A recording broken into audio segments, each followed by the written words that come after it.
Hello friends, very good morning. आज मैं फिर आप लोगों के बीच में उपस्थित हूँ इंग्लिश लिटरेचर की एक महत्वपूर्ण श्रृंखला के साथ। और आज इंग्लिश लिटरेचर के अंतर्गत हम लोग पढ़ेंगे कॉमेडीज बेस्ड कुछ इम्पोर्टेंट क्वेश्चंस जो आने वाले यूपी टीजीटी पीजीटी और एलटी ग्रेड जीआईसी लेक्चरर साथ ही साथ बीपीएससी और आरपीएससी के लिए बेहद महत्वपूर्ण है। लेकिन सबसे पहले आप चैनल को सब्सक्राइब करें और अपने दोस्तों तक शेयर करें।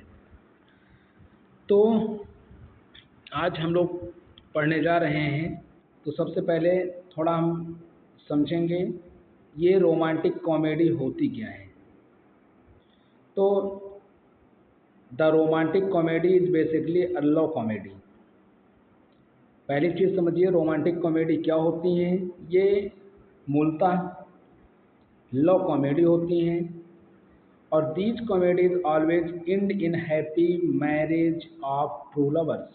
और ये जो कॉमेडीज हैं दो सच्चे प्रेमियों के सुखद शादी के साथ समाप्त होते हैं। Many complications and problems come in the way of their love.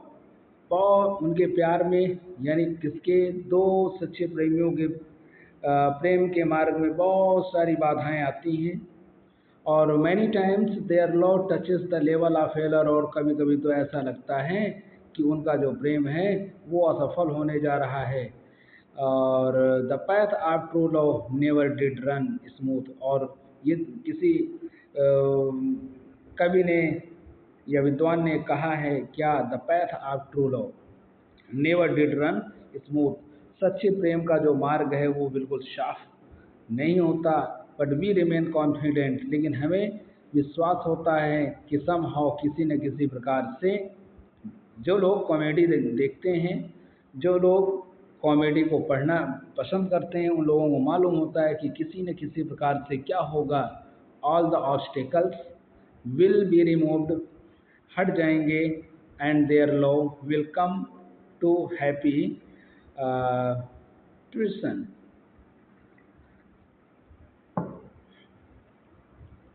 The lovers often takes resort to some beautiful resort of nature as the forest of Arden।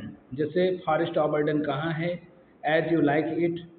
इस तरह के स्थानों पर दो सच्चे प्रेमियों को शरण दिया जाता है और दिखाया जाता है ऐसे वातावरण में जहाँ प्रेम नेचर के साथ प्रेम का समावेश किया जाता हो। Are the fairy haunted wood in the midsummer night's dream. Midsummer night dreams को जिसने पढ़ा है उसमें मालूम है उनको कि किस प्रकार से वो प्रेमी उस जंगल में भाग करके जाते हैं और इसके बाद वहाँ पे ओबेरॉन का जादू होता है। ये किसी से छिपा नहीं है। तो आइए बहुत ज़्यादा टाइम ना वेस्ट करते हुए हम सीधा अपने क्वेश्चंस पर आते हैं। और ये रहा पहला। तो देखते हैं friends, Which of the following is supposed to be the first regular comedy in English? इनमें से कौन सबसे पहला रेगुलर कॉमेडी था? क्या गॉर्बटक था, या रॉफ रॉयस्टर डॉयस्टर, या ट्रोयरस एंड क्रेसिडी, या रॉमंड ऑफ ब्रोच? तो करेक्ट आंसर है option number C, Ralph Roister Doister. कब आया? 1566 में आया। Next, Gammer Gurton's Needle, very important BPSC वालों के लिए। गैमर गर्टन बीपीएससी की एक प्रकृति बन गई है। वो ऐसे वर्क्स लेकर के आते हैं लिटरेचर में जिनको आप बहुत जगहों पर पढ़ते नहीं हैं या उनका नाम आपने ना सुन रखा हो, ऐसे क्वेश्चन वो लेकर के आते हैं।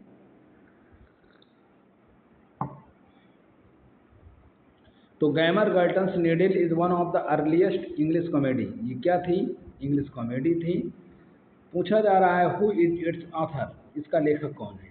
क्या निकोलस उदाल थे, या थॉमस सैकविल थे, या जॉन बार्बर थे, या जॉन स्टिल थे? करेक्ट आंसर है option number B, John Steele was the writer of Gammergurten's Needle. Next, who is the author of Ralph Roister Doister? Ralph Roister Doister जो 1566 के आसपास में आया था, इसका राइटर कौन था? जॉन स्केल्टन या जॉन स्टील या गोविन डगलस या निकोलस उडाल? तो वेरी इंपॉर्टेंट और समझना भी पड़ेगा। Option number D is correct, Nicholas Udall. Next, one of the following dramatists belonging to the group of university wits। नीचे दिए हुए जो राइटर हैं, इनमें से एक ऐसा राइटर है जिसने did not right any comedy, जिसने कभी कोई कॉमेडी लिखी ही नहीं। तो जॉन लिली, यस, इन्होंने कॉमेडी लिखी है। जॉर्ज पील ने भी लिखा, रॉबर्ट ग्रीन ने भी लिखा। रॉबर्ट ग्रीन विलियम शेक्सपियर के बहुत बड़े प्रतिद्वंदी थे और विलियम शेक्सपियर पर बहुत कड़े कमेंट इन्होंने किए हैं। और यहाँ पर जो करेक्ट आंसर है वो है A, Christopher Marlowe was known for beautiful tragedies like Jew of माल्टा।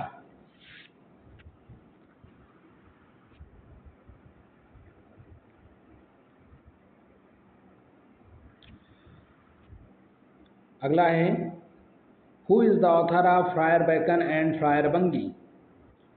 तो फ्रायर बैकन और फ्रायर बंगी का राइटर कौन है? तो यहाँ पे 4 ऑप्शन हैं। Number 1 Thomas Nashe, number 2 John Lyly, C है रॉबर्ट ग्रीन और थॉमस लॉज डी। ये 4 के चारों आपके यूनिवर्सिटी विट्स थे। तो मैं आपको बता देता हूँ, fryer Bacon and Friar Bungay का जहाँ तक संबंध है तो ये क्या है? ये एक कॉमेडी है। क्या ये एक कॉमेडी है। दूसरी चीज़, ये कब आया था? ये आया 1594 में। तीसरी चीज़, इसका समझना पड़ेगा, इसका जो ओरिजिनल टाइटल है वो क्या है?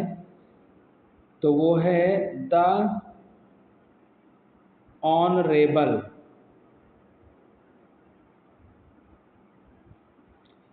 Honourable history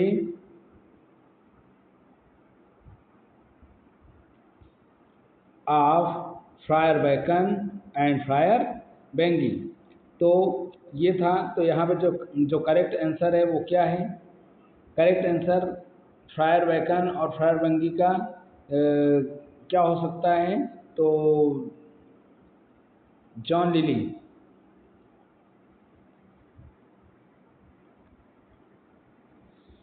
next, one of the following dramatist did not belong to the group of university wits.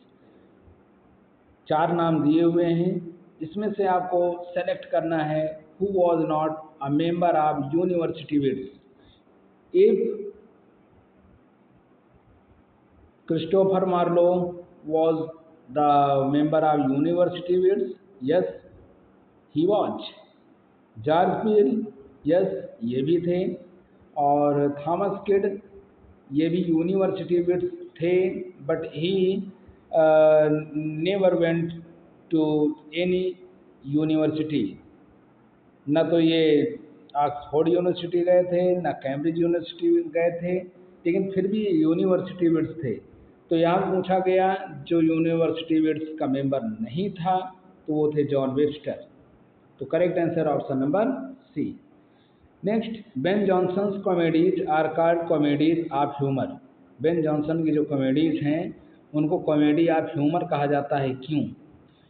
तो ए है, they are all highly humorous comedy. ये ह्यूमरस कॉमेडी होती थी। ये each of them deals with particular humour in human nature. ये तो कुछ समझ में आ रहा है। तो option number B is correct. इनका जो है ह्यूमन नेचर से कनेक्टिविटी रहती थी, तो इसलिए option number B is correct. और C, he was the first writer, ऐसा कुछ नहीं है, ये भी नहीं है। Option number B is correct. Next है, Viola is the heroine of one of the following comedies.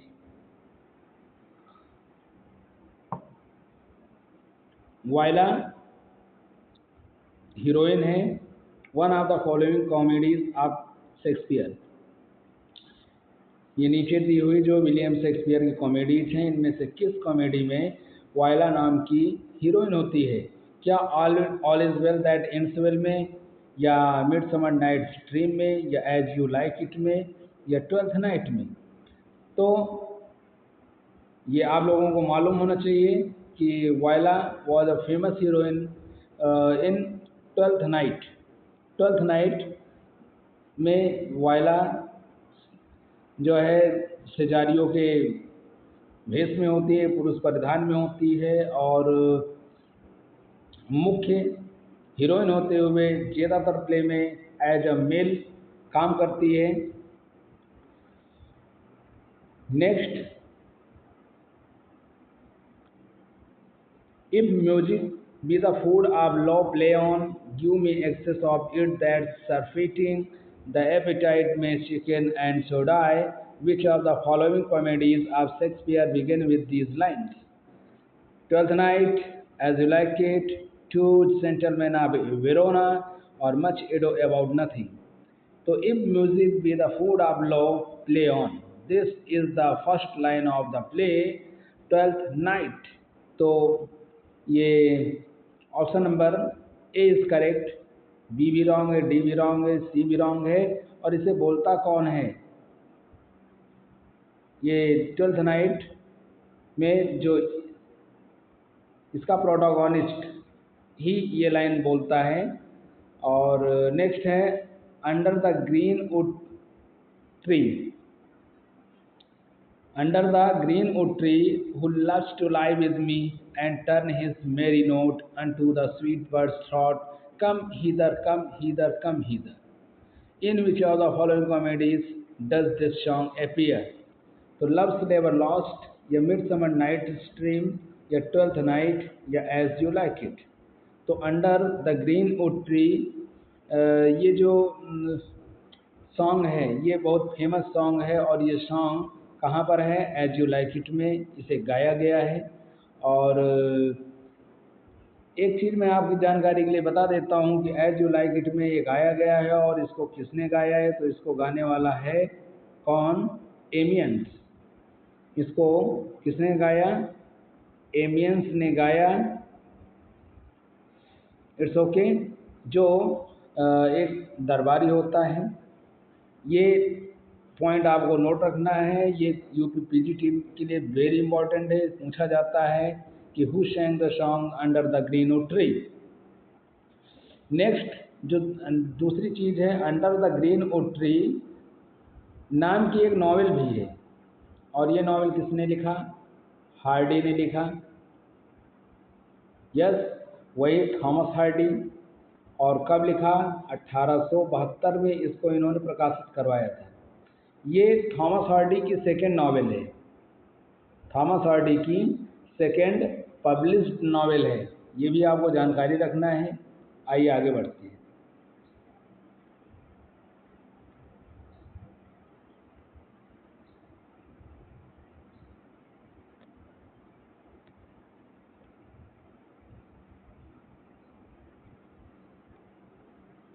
Bottom is an important rustic character. Bottom एक रस्टिक करेक्टर है in one of the following comedies. Loves never lost में bottom है, या all is well that is well में bottom है, या midsummer night's dream में bottom है, या टेम्पेस्ट में बॉटम है। तो बॉटम किस में है? तो बॉटम ये आप सभी लोगों को मालूम है ही है। बॉटम जो करेक्टर है ये मिडसमर नाइट्स ड्रीम में है। Next, Titania the queen of fairy appears. Titania queen of fairy appear होती है कहाँ पर?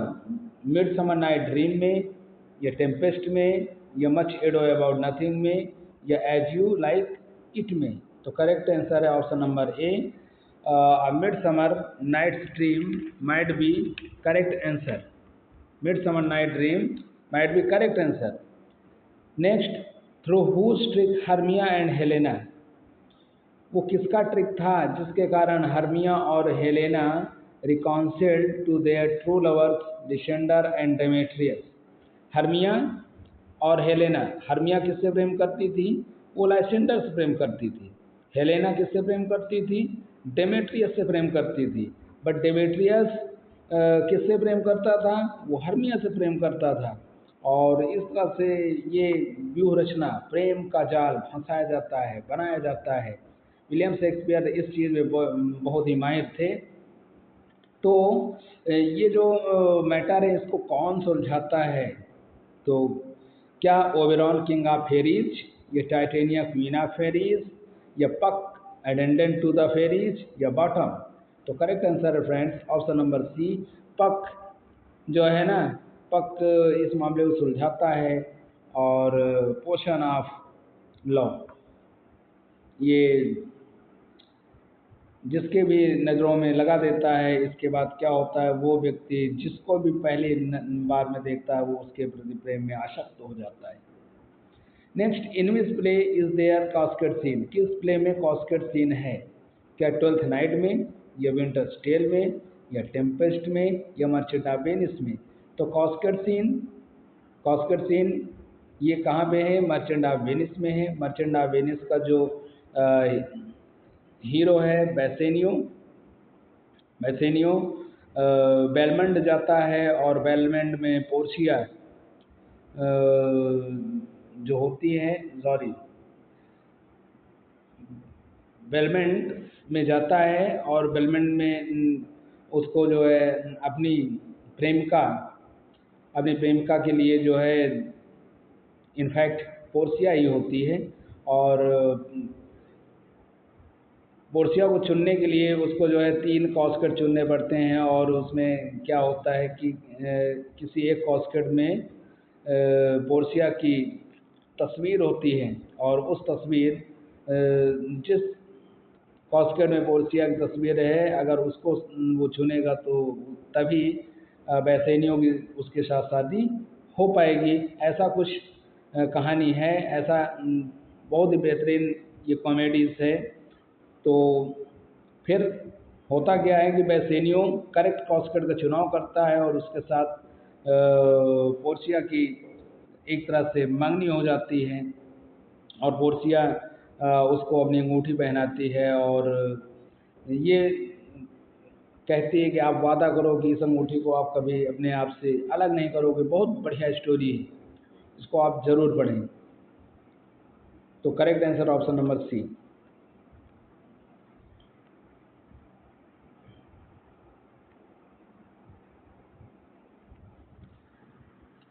आइए आगे देखते हैं। This rough magic here I observe, I will break my staff, bury it certain fathom in the earth, and deeper than did your plummet sound, I'll drown my book, who speak these words? ये शब्द कौन बोलता है? ये शब्द क्या Oberon बोलता है? तो विलियम शेक्सपियर के प्लेस में जादू टोना जैसी चीज़ें भी होती हैं। तो क्या आंसर ए आपका सही है? यस, ये तो रॉन्ग है। टाइटेनिया भी नहीं है, पग भी नहीं। ये प्रॉस्पिरो है और ये प्रॉस्पिरो किसमें है? टेम्पेस्ट में है। टेम्पेस्ट के बारे में मैं आपको बता देना चाहता हूँ, it was the last play of William Shakespeare. Okay, next. तो ये जो प्रॉस्पिरो है, प्रॉस्पिरो अंतिम प्ले के लास्ट में जब उसको ये महसूस होता है कि उसके भाई ने अपनी गलतियों को स्वीकार कर लिया है, तो उसको लगता है कि उसने जादू के द्वारा बहुत कुछ नुकसान किया है। 16 साल उसने बाहर एक आइलैंड में बिता दिए हैं। तो अंत में वो कहता है कि मैं अपने सब जादू की किताबें इन सबको जो है समुद्र में दफना दूंगा। Next, who is Caliban? Caliban कौन है? कैलिबन क्या एक फेरी है, या मॉन्स्टर है, या एंगल है, या विलेन है? तो करेक्ट आंसर है ऑप्शन नंबर डी। जो कैलिबन है वो टेम्पेस्ट का विलेन है। Next, the quality of mercy is not strength. ये जो सॉन्ग है बहुत ही बेहतरीन सोनेट टाइप में है। ये मर्चेंट ऑफ वेनिस में दिया गया है। इसको कौन कहता है? तो जब मैंने आपको प्ले ही बता दिया तो विट्राइस वहाँ है नहीं, हीरो वहाँ है नहीं, प्रास्पिरो वहाँ है नहीं। इसको पोर्शिया कहती है। और कहाँ एक्ट 4 में जा करके ड्यूक के दरबार में जा करके वो शाइलॉक के सामने दया के महत्व को समझाती है और ये बताने का प्रयास करती है कि दया क्या चीज़ होती है। दया वो बताती है कि mercy is the noblest quality of God. और दया देने वाले को भी लाभ देती है और दया जिसके ऊपर दिखाई जाती है उसको भी लाभ मिलता है। बेहतरीन सोनेट है। इसको हम किसी दिन पूरी सोनेट एक बार में आप लोगों को पढ़ाने का प्रयास करूँगा। नेक्स्ट,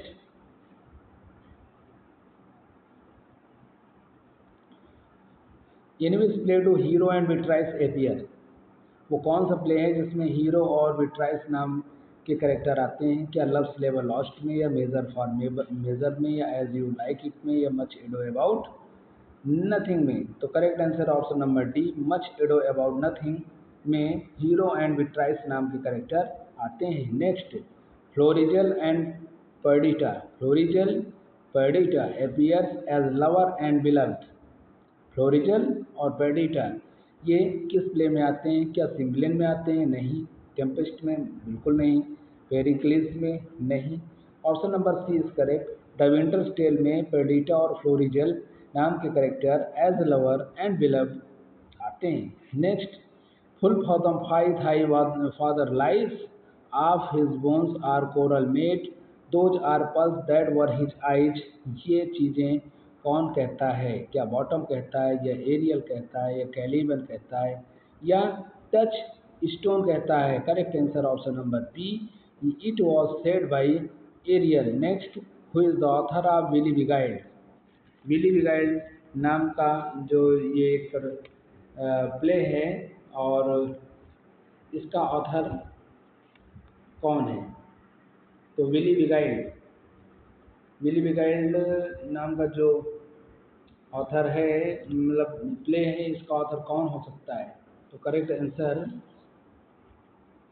क्या थॉमस लॉज हैं, या जॉर्ज पील हैं, या रॉबर्ट ग्रीन हैं, या जॉन लेली हैं?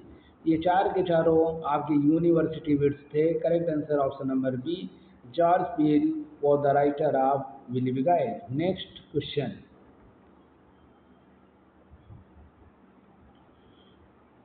The lunatic, the lover, the poet. Lunatic पागल, लवर प्रेमी, पोइट कवि। आर ऑफ इमेजिनेशन और कॉम्पैक्ट, इन सब में सबसे ज़्यादा कल्पना पाई जाती है, ये कल्पनाशील होते हैं। ये बात मिडसमर नाइट ड्रीम में कही गई, या टेम्पेस्ट में, या पेरिक्लिस में, या मर्चेंट ऑफ वेनिस में? तो friends, correct answer option number ए। अब मिडसमर नाइट ड्रीम में ये कौन कहता है? King Theseus. कौन? THESEUS। It was said by king Theseus. अगला है, one of the following play right was not Shakespeare's contemporary. इसमें से एक विलियम शेक्सपियर का समकालीन नहीं था। कौन? जॉनसन थे, थॉमस लॉज ये थे, जॉन लिली ये भी थे, लेकिन जॉन वैंड्रॉफ नहीं थे। Next, who is the author of the play Rosalind. Rosalind का ऑथर कौन है? तो सबसे पहले आप जान लीजिए ये रोजालिंड लिखा कब गया। तो रोजालिंड ये जो प्ले है फ्रेंड्स, ये रोजालिंड ये लिखा गया पब्लिश हुआ 1590 के आसपास में पब्लिश होता है, और इसको लिखा है थॉमस लॉज ने। नेक्स्ट,